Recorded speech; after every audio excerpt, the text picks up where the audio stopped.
আসসালামু আলাইকুম বন্ধুরা, কেমন আছেন সবাই? আশা করি সবাই ভালো আছেন। আজকে আমি আপনাদের সাথে যে ঘটনাটি শেয়ার করব, এটি একটি মাদ্রাসা কেন্দ্রিক ঘটনা। ঘটনাটি সংগ্রহ করা হয়েছে সোহেল নামের একজন প্রাক্তন মাদ্রাসা পড়ুয়া ছাত্র ভাই থেকে। তো চলুন কথা না বাড়িয়ে শুরু করা যাক আজকের ঘটনাটি। বলছি সোহেল ভাইয়ের ভাষায়। আসসালামু আলাইকুম। আমার নাম সোহেল। আমার বয়স যখন 10 থেকে 12 বছর, তখন আমি মাদ্রাসায় পড়তাম। আমাদের মাদ্রাসাটি যেখানে বানানো হয়েছিল সেই জায়গাটি আগে ছিল কবরস্থান এবং বাঁশঝাড়। তারপর সেই বাঁশঝাড় কেটে ফেলে সেখানে মাদ্রাসা বানানো হয়েছিল। এই মাদ্রাসাটি দেওয়ার পর থেকেই আশেপাশের লোকদের সাথে আজব আজব ঘটনা ঘটতো। আমি মাদ্রাসায় ভর্তি হওয়ার আগেও এসব ঘটনা অনেক শুনেছি। আমি যখন এই মাদ্রাসায় পড়ি, তখন আমরা ছাত্ররা সবাই রাতের বেলা মাদ্রাসায় ঘুমাতাম।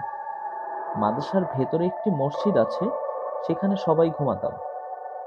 একদিন রাতে আমি বাড়ি থেকে খাবার খেয়ে যখন মাদ্রাসার দিকে যাচ্ছিলাম, তখন হঠাৎ রাস্তার পাশে বাঁশঝাড়ের মধ্যে একটি ছায়া দেখতে পাই। শুধু চোখ দুটো ভালো মতো দেখা যাচ্ছে। চোখগুলো লাল রঙের, জ্বলজ্বল করতেছে। তো এটা দেখার পর আমি ভয় পেয়ে দৌড়ে মাদ্রাসায় চলে যাই এবং হুজুরের কাছে ঘটনাটি খুলে বলি। তারপর হুজুর আমাকে কাছে নিয়ে সূরা পড়ে ফু দিয়ে দেয় এবং বলে, এখন রাত হয়ে গেছে, তুমি ঘুমাও, কালকে এটা নিয়ে কথা হবে। এর পরের দিনের ঘটনা। আরেকজন ছাত্র মাদ্রাসায় অজুখানা থেকে বের হওয়ার সময় তার সাথেও একই ঘটনা ঘটে। ওই ছাত্র মাদ্রাসার পাশের বাঁশঝাড়ে কালো ছায়া দেখে ভয় পেয়ে যায়।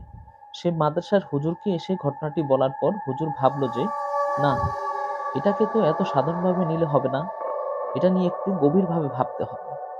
এরপর হুজুররা মিলে নানা রকম পরিকল্পনা করলো। মাদ্রাসার চারপাশে সূরা পড়ে ফু দেওয়া হলো। ছাত্ররাও সবাই মিলে সূরা পড়ে ঝাড়ফুঁক করলো। এরপর কিছুদিন সবকিছু স্বাভাবিক ছিল, কোনো অস্বাভাবিক ঘটনা ঘটেনি। এর অনেক দিন পর হঠাৎ আমাদের মাদ্রাসায় নুরানি বিভাগের একজন হুজুর রাত প্রায় 2টার দিকে ওয়াশরুমে যাচ্ছিলেন। যাওয়ার পর ওয়াশরুমের দরজাটা যখনই খুলতে গিয়েছেন, এক হাত দিয়ে দরজাটা খোলার পরেই দেখেন একটা লম্বা জুব্বা এবং পাগড়ি পরা একজন লোক দাঁড়িয়ে রয়েছে। লোকটি পেছন ফিরে দাঁড়িয়ে ছিল। তিনি মনে করেছেন হয়তোবা মাদ্রাসারই কোনো হুজুর হয়তো দাঁড়িয়ে রয়েছেন। তাই তিনি পেছন থেকেই ডাক দিলেন এবং কাঁধে হাত দিলেন। কাঁধে হাত দেওয়ার সাথে সাথেই লোকটি অদৃশ্য হয়ে গেল। এই ঘটনাটি দেখার পরেই হুজুর সেখানেই অজ্ঞান হয়ে পড়ে যায়। কিছুক্ষণ পর আমরা ছাত্ররা সবাই চিল্লানোর শব্দ শুনে জেগে যাই। সবাই বাইরে বের হয়ে এসব দেখার পর মাদ্রাসার বড় হুজুর আমাকে পানি আনতে বললেন। তারপর আমি পানি নিয়ে আসলে হুজুর চোখে মুখে পানি ছেটানো হলো। এরপর হুজুরের জ্ঞান ফিরল। জ্ঞান ফেরার পর হুজুর কিছুই বলছে না, শুধু বড় বড় চোখ করে তাকিয়ে আছেন। তারপর তাকে পানি খাওয়ানো হলো।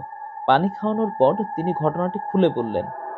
এরপর মাদ্রাসার হুজুররা সবাই মিলে পরিকল্পনা করলো যে মাদ্রাসার পাশে যে ছোট বাঁশঝাড়টা রয়েছে, হয়তোবা এটার কারণেই এমন ঘটনা ঘটছে। এজন্য তারা সবাই মিলে বাঁশঝাড়টি কেটে ফেললেন।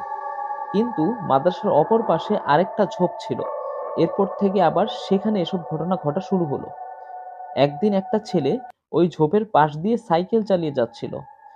হঠাৎ সে খেয়াল করলো যে সাইকেলের ছায়ার জায়গায় সাইকেলের ছায়া না থেকে অন্য একটি লোকের ছায়া দেখা যাচ্ছে। আর আর ছায়াটি সূর্যের যে পাশে থাকার কথা ছিল সেই পাশে নয়, বরং উল্টো পাশে। তখন ছেলেটি এই ঘটনা দেখার পর তাড়াতাড়ি সাইকেল চালানো শুরু করে এবং ছায়াটিও তার সাথে সাথে জোরে জোরে যাওয়া শুরু করে। এক পর্যায়ে ছেলেটি বাড়ির কাছে গিয়ে অজ্ঞান হয়ে যায়।